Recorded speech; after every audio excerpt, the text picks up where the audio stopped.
নন্দীগ্রাম দিবস প্রায় ১৯ বছর আগে রক্তে ভেসে গিয়েছিল নন্দীগ্রাম, যা নাড়িয়ে দিয়েছিল বাংলার রাজনীতির অভিমুখ।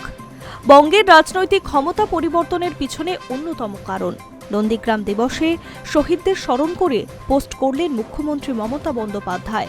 লিখলেন, নন্দীগ্রাম দিবসে নন্দীগ্রাম, সিঙ্গুর ও নেতাই সহ সমগ্র বিশ্বের সকল শহীদদের প্রতি জানাই বিনম্র শ্রদ্ধাঞ্জলি এবং অন্তরের গভীর প্রণীত। ২০১৭ সালের সেই ঘটনার পর তৎকালীন বিরোধী নেত্রী মুখ্যমন্ত্রী মমতা বন্দ্যোপাধ্যায়ের আন্দোলন তৃণমূল স্তর পর্যন্ত পৌঁছে যায়। ২০১১ সালে সরকার পরিবর্তন হয়। সরকারে আসার পর থেকেই নন্দীগ্রাম দিবস পালনে আরও জোর দেয় তৃণমূল সরকার। সেই ধারা বজায় রেখে শনিবার পোস্ট করলেন মুখ্যমন্ত্রী মমতা বন্দ্যোপাধ্যায়। বঙ্গের দুয়ারে আরও একটি বিধানসভা নির্বাচন। প্রায় ২ দশকে বদলে যাচ্ছে রাজ্য রাজনৈতিক চিত্রপট। সেই দিনের বিরোধী দলনেত্রী আজ ক্ষমতায়।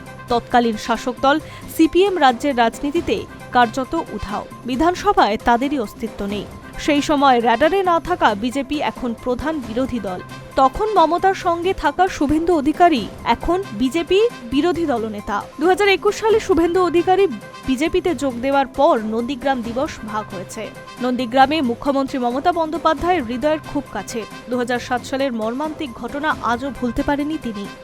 সেই মর্মান্তিক ঘটনাকে রাষ্ট্রীয় সন্ত্রাসের সঙ্গে তুলনা করেছেন মুখ্যমন্ত্রী। নন্দীগ্রামের ভূমি উচ্ছেদ প্রতিরোধ কমিটির নেতৃত্বে জমি রক্ষা আন্দোলনের সময় ২০০৭ সালে ১৪ই মার্চ পুলিশ অভিযান চালায়। ওই দিনে পুলিশের গুলিতে ১৪ জন গ্রামবাসীর মৃত্যু হয় বলে অভিযোগ। নিহতদের স্মরণে প্রতি বছর ১৪ই মার্চ রাজ্য জুড়ে নন্দীগ্রাম দিবস পালন করে তৃণমূল সহ বিভিন্ন সংগঠন। Hi news network.